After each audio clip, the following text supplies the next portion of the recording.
Hello everyone, कैसे हैं आप सब। उम्मीद करता हूँ बेहतर होंगे। फिर से आपके लिए एक वीडियो लेकर आया हूँ जिसका टॉपिक रहेगा physical education facilities, level and playground equipments and worker. ये टॉपिक मैंने कहाँ से लिया है इसको मैं आपको दिखा देता हूँ। ये टॉपिक टीजीटी फिजिकल एजुकेशन के सिलेबस से लिया गया है। जैसा कि आप यहाँ पर देख पा रहे हैं, ये आज का टॉपिक रहेगा शारीरिक शिक्षा की सुविधाओं और उनका स्तर, खेलकूद, व्यायामशाला, यंत्र कर्मचारी, ये टॉपिक रहेगा। और अभी मैं टीजीटी का सिलेबस को कंटिन्यू लेके चल रहा हूँ और बीच बीच में मैं क्वेश्चन पेपर भी डालता रहता हूँ। क्वेश्चन पेपर में आप लोग एक चीज ध्यान रखिएगा, क्योंकि क्वेश्चन पेपर के जो आंसर मैं क्रॉस चेक नहीं करता हूँ, तो हो सकता है उसमें कुछ आंसर रॉन्ग हो। तो आप क्वेश्चन को देखिएगा, आंसर को अपने हिसाब से मैनेज कर लीजिएगा, क्योंकि जब भी मैं आंसर को क्रॉस चेक करूंगा तो मैं आपको बता दूंगा कि मैंने सारे आंसर क्रॉस चेक किए हैं, तो आपको उसमें टेंशन लेने की जरूरत नहीं होगी। और जब मैं नहीं करूंगा तो इसका मतलब है कि कभी भी आंसर को अगर रॉन्ग निकले तो आप उसको खुद से भी चेक कर ले। मेरा काम यहाँ पर यह है कि आपको क्वेश्चन प्रोवाइड कराना।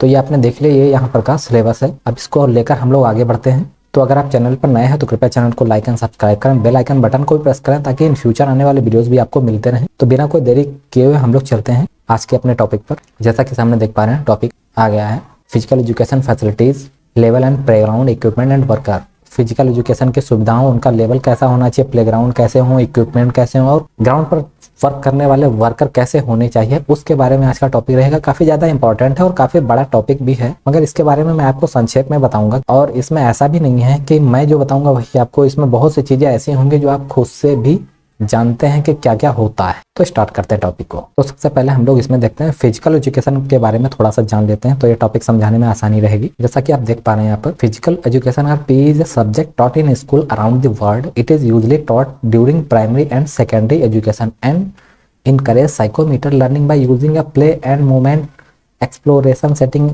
to promote health and physical fitness. Activities in PE included football, netball, hockey, rounders, cricket, four squares, racing and numbers the children's game. Physical education also teach nutrition, healthy habits and individuality of needs. Physical education programs vary all over the world. When taught correctly, PE class can produce positive effect on students' health, behavior and academic performance. कहने का मतलब यह है कि physical education subject है जो स्कूलों में पढ़ाया जाता है, दुनिया भर के स्कूलों में पढ़ाया जाता है, कि जिसमें कि प्राइमरी और सेकेंडरी दोनों तरीके के स्कूल आते हैं। इसमें साइकोमोटर लर्निंग के बारे में भी सिखाया जाता है और इसमें कई तरीके के स्वास्थ्य और स्वास्थ्य से संबंधित घटकों को बढ़ावा दिया जाता है और उनको सिखाया जाता है, उसके तरीके सिखाए जाते हैं। और इन एक्टिविटीज में कई सारी एक्टिविटीज हो सकती हैं, जैसे कि football, netball, hockey, round, cricket, four square और रेसिंग जैसे गेम भी हो सकते हैं। और बच्चों के भी कई तरीके के गेम हो सकते हैं, जिसके माध्यम से मीन्स फिजिकल एजुकेशन के माध्यम से हम लोगों को न्यूट्रिशन, हेल्थ और अपनी हैबिटों और जो हमारी जरूरत है, पोषण संबंधी जरूरत है, उनके बारे में भी जानकारी मिलती है। हालांकि ये प्रोग्राम दुनिया भर में अलग अलग तरीके से सिखाए जाते हैं, कराए जाते हैं, पर इन सब का मतलब एक ही है कि स्टूडेंट की हेल्थ सही रहे, उसका बिहेवियर अच्छा हो, और जब हेल्थ अच्छी होगी तो उसका एकेडमिक परफॉर्मेंस अपने आप बढ़ जाएगा। चलते हैं आगे देखते हैं। यहाँ पर देख पा रहे हैं what is the main function of physical education. Physical education का मेन फंक्शन होता क्या है, मीन्स फिजिकल एजुकेशन का कोर्स क्यों कराया जाता है, क्यों पढ़ते हैं लोग। Physical education is education through the physical, means ऐसे एजुकेशन जो फिजिकल के थ्रू ही कराई जाती है। अब फिजिकल होता क्या है, चलना, भागना, दौड़ना, खाना पीना, जो भी हम लोग अपनी बॉडी के माध्यम से करते हैं, सब फिजिकल होता है। It's aim to develop student physical competence and knowledge of movement and safety. इससे क्या होता है, फिजिकल एजुकेशन से एक तो शारीरिक क्षमता आपकी विकसित होती है, दूसरा आपको सुरक्षा के बारे में पता चलता है, आपका नॉलेज, मूवमेंट्स के बारे में नॉलेज बढ़ता है, and their ability to use this platform in a wide range of activities associated with the development of an active and healthy lifestyle. आप इसको ऐसे भी कह सकते हैं कि एक सक्रिय और स्वस्थ जीवन शैली से विकास से जुड़ी गतिविधियों की एक विस्तृत श्रृंखला है। इनका उपयोग करने की क्षमता को विकसित करना है। मीन्स फिजिकल एजुकेशन के माध्यम से हमें सेफ्टी भी मिलती है और शारीरिक सुरक्षा भी मिलती है। हम अपने शरीर को अच्छे से जान पाते हैं, उसको क्या चाहिए होता है वो उसको दे पाते हैं, अपने बॉडी मूवमेंट्स को समझ पाते हैं, जो कि आगे चलकर कहीं ना कहीं हमारा डेवलपमेंट करती है और हमारी हेल्दी लाइफ स्टाइल में अपना योगदान देती है। यहाँ नीचे हिंदी में भी लिखा है, आप इसको आसानी से पढ़ सकते हैं। नेक्स्ट आप देख पा रहे हैं what are the 3 areas of physical education. Physical education के 3 एरियाज क्या हैं, या आप इनको ये भी कह सकते हैं कि ऐसे 3 चीजें कौन सी जरूरी चीजें हैं जो फिजिकल एजुकेशन के माध्यम से होती हैं।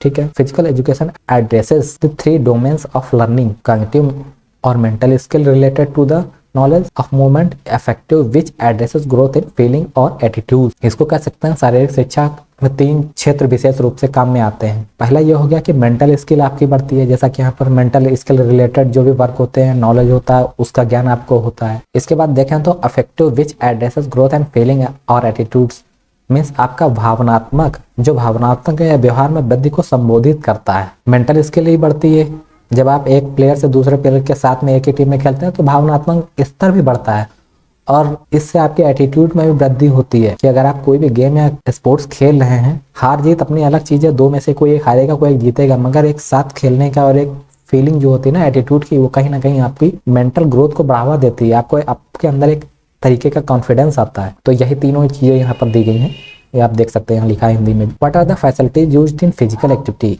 फिजिकल एक्टिविटी में फैसिलिटी जो यूज होती है उनके बारे में पूछा गया है। Physical education facilities is a facilities design for an instructional program in physical education. Physical education is an all encompassing term including fitness, skill, movement, dance, recreation, health, game and sports plus the appropriate value and knowledge of each. Places can include public park and trade, fitness and recreational facilities, schools and universities, malls, senior centers and work sites. Information may be involve training, incentives and teaching about healthy behavior. अब physical education में अगर आप देखेंगे तो physical education एक निर्देशात्मक कार्यक्रम के लिए डिजाइन की गई सुविधा आप समझ सकते हैं, जिसमें कि आपको फिटनेस के बारे में, कौन सी स्किल जो काम से आती है, आपकी दैनिक लाइफ में काम आती है, स्पोर्ट्स में काम आती है, उसके बारे में, मोमेंट्स के बारे में, चाहे वो बॉडी के मूवमेंट्स हो या मैच के दौरान जो मूवमेंट्स आने वाले हैं उनके बारे में, डांस, रिक्रिएशन, हेल्थ के बारे में,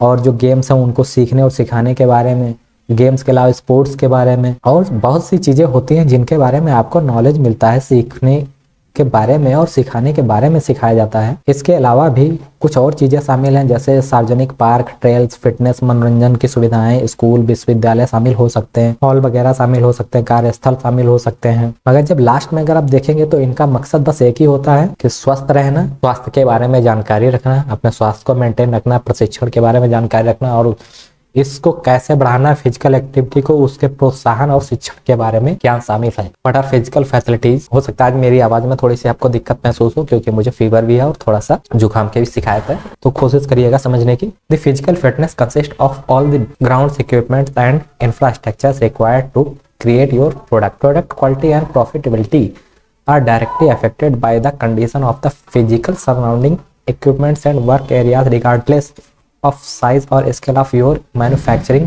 ऑपरेशंस। आप फिजिकल एजुकेशन में देखें या फिजिकल एजुकेशन की फैसिलिटीज के बारे में देखें तो इसमें कौन कौन चीज शामिल होती है इसके बारे में बताया गया है। जैसे कि देख रहे हैं, बिल्डिंग होनी चाहिए, ग्राउंड्स होने चाहिए, इक्विपमेंट होना चाहिए और इंफ्रास्ट्रक्चर अच्छा होना चाहिए और अच्छे तरीके के प्रोडक्ट होने चाहिए। प्रोडक्ट का मतलब इक्विपमेंट जो खेलकूद में यूज होते हैं या उस तरीके के प्रोडक्ट जो स्कूल में भी यूज होते हैं पढ़ने और पढ़ाने के लिए। अब प्रोडक्ट की क्वालिटी और उसको बनाने का तरीका एकदम शुद्ध बेहतरीन होना चाहिए, जिससे कि किसी को भी किसी भी तरीके की दिक्कत ना आए, ना पढ़ने वाले को, ना पढ़ाने वाले को, ना सीखने वाले को, ना सिखाने वाले को। और उसका एक निश्चित पैरामीटर होना चाहिए जिस पैरामीटर पर वो प्रोडक्ट बना है, क्योंकि किसी भी चीज को फिजिकल एक्टिविटीज हो या किसी भी चीज में जिसमें पढ़ने पढ़ाने का माध्यम होता है, उसमें जो भी चीज यूज की जाती है उसका एक निश्चित पैरामीटर होता है। उस पैरामीटर से ही उस चीज को अच्छे से प्रयोग किया जा सकता है, उपयोग किया जा सकता है। Values. What is physical facilities in human values. Programs fulfil basic human aspirations, discusses how happiness and prosperity can be ensured. The desire and wants which are to do with physical things are called physical facilities, or and the other category of wants is relationship. अब physical facilities की जो human values उसके बारे में पूछा गया है कि जो हम लोगों के जीवन में फिजिकल फैसिलिटीज का महत्व क्या है, ये कितना ज्यादा सहायक है। तो आप इसको ऐसे समझ सकते हैं, जो भी फिजिकल फैसिलिटीज होती हैं उनका ह्यूमन लाइफ में बहुत ज्यादा महत्व होता है, क्योंकि फिजिकल फैसिलिटीज हो या किसी भी तरीके की फैसिलिटीज हो, वो ह्यूमन लाइफ को आसान बनाने के लिए होती हैं। और अगर फिजिकल फैसिलिटीज है तो वो ह्यूमन लाइफ को ज्यादा आसान बनाती है, जिससे उसे भौतिक सुख सुविधाओं के साथ साथ शारीरिक मीन्स फिजिकल फिटनेस से रिलेटेड और फिजिकल फिटनेस को सिखाने से रिलेटेड चीजों को सीखने और सिखाने में मदद मिलती है। अब ये भी कह सकते हैं कि सुख समृद्धि कैसे सुनिश्चित की जा सकती है, इनके माध्यम से जिन इच्छाओं और चाहतों को भौतिक चीजों से संबंध है। और फिजिकल फैसिलिटीज कि ह्यूमन लाइफ में बहुत ज़्यादा ज़रूरत भी है और आने वाले टाइम में तो इसकी बहुत ज़्यादा ज़रूरत पड़ने वाली है। क्योंकि आने वाले टाइम में आप जैसे कि देख पा रहे हैं कि लोग अपने वर्क में इतना बिजी हो रहे हैं कि ग्राउंड्स जिम्स वगैरह में नहीं जा पा रहे हैं। तो उनके लिए जितनी ज़्यादा फिजिकल फैसिलिटीज़ घर के अंदर अवेलेबल होंगे या कहीं भी आसपास अवेलेबल होंगी तो उतनी ज़्यादा वो हेल्थ को मेंटेन कर पाएंगे। के नीचे लिखा आप यहाँ देख लीजिएगा, what are the types of playgrounds. Playgrounds के टाइप्स क्या क्या होते हैं इनके बारे में यहाँ पर दिखाया गया है। थीम प्लेग्राउंड होता है। थीम का मतलब ये होता है जैसे थीम से ही पता लग जाएगा बच्चों के लिए, बड़ों के लिए, बुजुर्गों के लिए किसके लिए है और उसकी क्या थीम है। जैसे जंगल की थीम हो सकती है, वर्ड्स की थीम हो सकती है, एनिमल्स की थीम हो सकती है, ऐसे टाइप के बहुत कुछ। नेचर प्लेग्राउंड में हमेशा थीम जो रहती है नेचर की रहती है और ये छोटे बच्चों के लिए अधिकतर होता है। इंक्लूसिव प्लेग्राउंड, ये समावेशी खेल मैदान होता है। Free standing playground, fitness playground and adventure playground. तो ये इतने यहाँ इस टाइप के प्लेग्राउंड लिखे हैं। फिटनेस मोस्टली जिम वगैरह ऐसा आता है। फ्री स्टैंडिंग का मतलब आप इसमें कुछ भी यूज कर सकते हैं और एडवेंचरस मतलब ये पहाड़ियों पर जो प्लेग्राउंड बने होते हैं जिनमें एडवेंचरस मींस कुछ ऐसा जो खतरनाक भी हो, रोमांचक भी हो, वो प्रोग्राम शामिल होते हैं और वो किसी विशेष टीचर या कोच के अंडर किए जाते हैं एडवेंचरस प्रोग्राम, क्योंकि ये बहुत ज्यादा खतरनाक, इनमें जान भी जा सकती है अगर आपने थोड़ी सी भी मनमानी की कोशिश की, जिनको हम लोग साहसिक खेल के मैदान भी कहते हैं। प्लेग्राउंड वर्कर्स वर्क, जो प्लेग्राउंड होता है उसमें काम करने वाले वर्कर होते हैं, उनका वर्क होता क्या है इसके बारे में आप समझिएगा। ग्राउंड मेंटेनेंस, जो ग्राउंड पर काम करने वाले, प्लेग्राउंड पर काम करने वाले वर्कर होते हैं, उनका पहला काम होता है ग्राउंड को मेंटेनेंस रखना। ग्राउंड में क्या प्रॉब्लम आ रही है, क्या कमी है, कैसे उसको सुधारा जा सकता है, कब पानी देना है, कब उस पर ग्रास डालनी है, ये सब देखने का काम ग्राउंड वर्कर्स करते हैं। कंस्ट्रक्शन ऑफ न्यू प्लेग्राउंड, कहाँ पर ग्राउंड को हटाना है, कहाँ पर नए ग्राउंड बनाना है, उस ग्राउंड में हर तरीके के छोटे बड़े ग्राउंड को मैनेज कैसे करना है, ये सब काम भी ग्राउंड वर्कर करते हैं। और ग्राउंड तीसरा है taking care of equipments used on ground, means ground पर यूज होने वाले। अब उन्होंने प्ले ग्राउंड भी बना दिया है, हर गेम और स्पोर्ट्स के लिए अलग अलग ग्राउंड भी बना दिया है। तो उन्हें ये भी देखना होता है कि जो ग्राउंड बने हैं उन पर कौन कौन से इक्विपमेंट यूज हो रहे हैं, जो इक्विपमेंट यूज हो रहे हैं क्या सही से यूज हो रहे हैं, उनके रख रखाव के बारे में भी उनका सही से नॉलेज होना जरूरी होता है। तो ये वर्क भी उनका जरूरी होता है कि इन सब चीजों को वो मेंटेन करते हुए चलें, रख रखाव सही रखें ताकि इक्विपमेंट ज्यादा से ज्यादा टाइम के लिए यूजफुल हो सके। इसके अलावा भी देख लीजिए कुछ यहाँ पर चीजें हैं। Organise promote activities such as arts and crafts, sports games, music, dramatic, social recreation, camping and taking into account the needs and interest of individual members. अब ग्राउंड पर केवल फिजिकल एक्टिविटीज तो होती नहीं है, इसलिए व्यक्तिगत सदस्यों के जरूरतों को ध्यान में रखते हुए उस पर कला, शिल्प, खेल, संगीत, नाटक, सामाजिक मनोरंजन, व्यवहार शिविर और शौक जैसी गतिविधियों को भी बढ़ावा दिया जाता है। तो ग्राउंड पर और भी चीजें होती हैं, या कह सकते हैं और भी चीजों के लिए ग्राउंड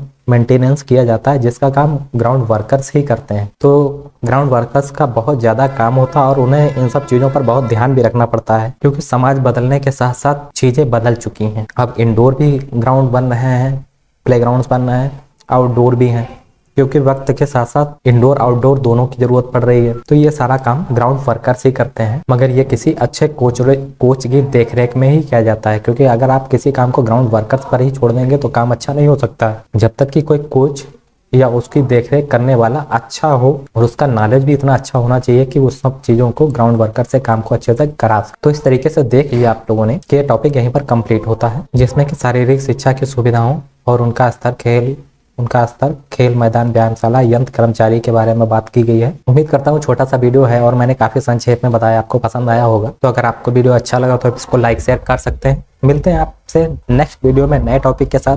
वीडियो देखने के लिए धन्यवाद। जय हिंद।